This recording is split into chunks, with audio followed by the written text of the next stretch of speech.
नमस्कार। आज हम बात कर रहे हैं स्काई गोल्ड की, जिसने हाल ही में अपने नतीजों से बाजार में अब कह सकते हैं एक तरह की हलचल मचा दी है।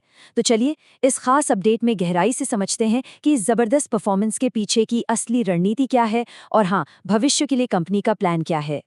तो देखिए, स्काई गोल्ड एंड डायमंड्स के लिए ये वाकई एक सुनहरा दौर चल रहा है। पर एक मिनट, ये सिर्फ किस्मत का खेल नहीं है। इसके पीछे एक बहुत ही सोची समझी स्ट्रैटेजी है। चलिए सबसे पहले उस एक नंबर की बात करते हैं जो आजकल हर किसी की जुबान पर है। 80.5 करोड़ रुपए। जी हाँ, 80.5 करोड़।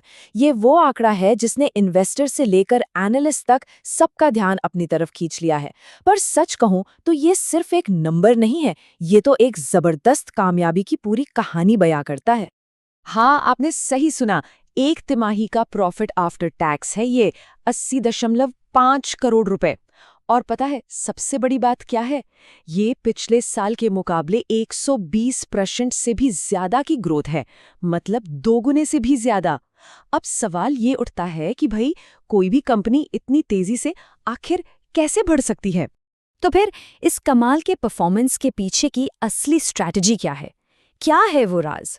चलिए एक एक करके इस पूरी कहानी की परतों को खोलते हैं और समझते हैं।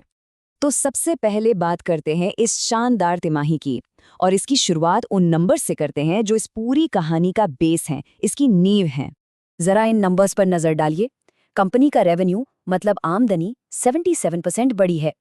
लेकिन जो चीज सच में हैरान करती है वो है प्रॉफिट। प्रॉफिट आफ्टर टैक्स, जिसे हम पीएटी कहते हैं, उसमें 120% से भी ज्यादा का उछाल है। इसका सीधा सा मतलब ये है कि कंपनी सिर्फ ज्यादा माल नहीं बेच रही, बल्कि हर एक चीज को बेचने पर पहले से कहीं ज्यादा कमा भी रही है। कमाल है ना? अच्छा, तो अब अगला सवाल, ग्रोथ को ये जबरदस्त बूस्ट मिला कहाँ से? ये जो इतना बड़ा उछाल आया, इसकी वजह क्या है? इसका जवाब छिपा है कंपनी के एक बहुत बड़े स्ट्रेटेजिक फैसले में। देखिए, ये ग्रोथ कोई रातों रात का कमाल नहीं है। इसके पीछे एक बहुत ही कैलकुलेटेड और कह सकते हैं एक साहसिक चाल थी। एक ऐसा मूव जिसने पूरे गेम को ही पलट कर रख दिया। और वो गेम चेंजिंग मूव था श्री ऋषभ गोल्ड में 51% हिस्सेदारी का अधिग्रहण। अब सोचिए इस एक फैसले से क्या हुआ। स्काई गोल्ड की मैन्युफैक्चरिंग कैपेसिटी कई गुना बढ़ गई और साथ ही उन्हें एक बना बनाया मजबूत कस्टमर बेस भी मिल गया। असल में यही वो अधिग्रहण था जिसने उन शानदार नतीजों की नींव रखी जिनकी बात हम अभी कर रहे थे। चलिए अब थोड़ा और अंदर चलते हैं, मार्जिन मशीन के अंदर। देखिए, ग्रोथ की कहानी सिर्फ सेल्स बढ़ाने तक ही नहीं होती। असली खेल तो प्रॉफिटेबिलिटी का है, मार्जिन का है। तो आइए देखते हैं कि स्काई गोल्ड अपनी इस प्रॉफिट मशीन को आखिर चला कैसे रहा है। ग्रॉस मार्जिन में 230 बेसिस पॉइंट्स का जंप, मतलब सीधा सीधा 2.3% का उछाल। अब सवाल है, ये हुआ कैसे? इसका जवाब छिपा है कंपनी के ऑपरेशनल तरीकों में किए गए कुछ बहुत ही स्मार्ट बदलावों में। इस मार्जिन ग्रोथ के पीछे असल में 3 बड़े कारण हैं।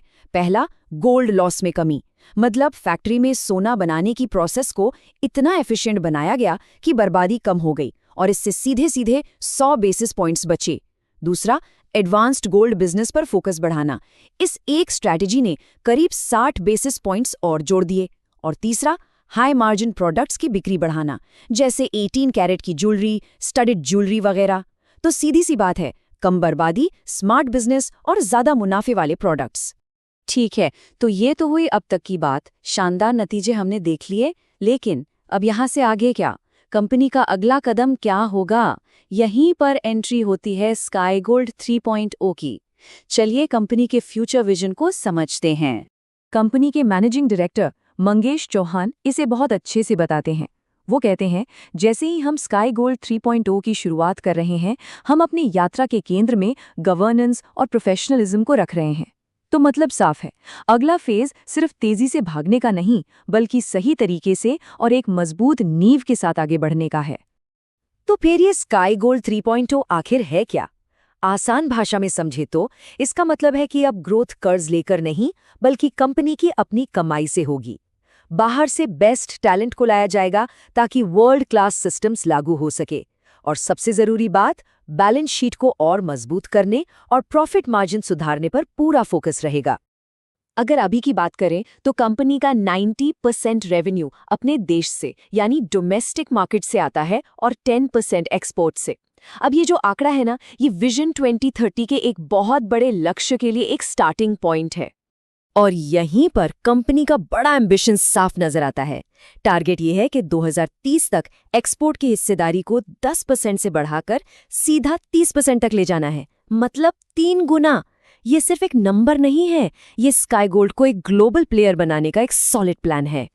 चलिए, अब आखिर में कुछ उन जरूरी सवालों पर आते हैं जो किसी भी इन्वेस्टर के मन में उठ सकते हैं।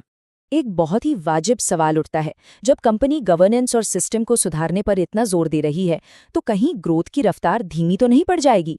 मतलब ग्रोथ का अगला इंजन क्या होगा? अच्छी बात यह है कि कंपनी ने इसका भी एक बहुत क्लियर रोड मैप तैयार किया है। तो ग्रोथ के लिए कंपनी के पास 3 मेन हथियार हैं। पहला, जो उनके बड़े कॉर्पोरेट क्लाइंट्स हैं, उन्हीं के साथ और ज्यादा बिजनेस करना, जिसे डीपनिंग वॉलेट शेयर कहते हैं।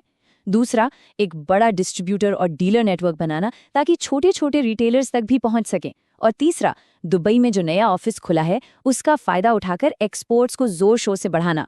और हाँ, गवर्नेंस की बात पर हाल ही में इन्वेस्टर कॉल में मैनेजमेंट ने यह भी साफ किया कि एक बड़ी ग्लोबल अकाउंटिंग फर्म को साथ लाने का प्रोसेस शुरू हो चुका है और उम्मीद है कि अगले 2 क्वार्टर में ये पूरा भी हो जाएगा। तो कुल मिलाकर ये एक बहुत ही बैलेंस स्ट्रैटेजी है जो हर तरफ से ग्रोथ को पक्का करती है।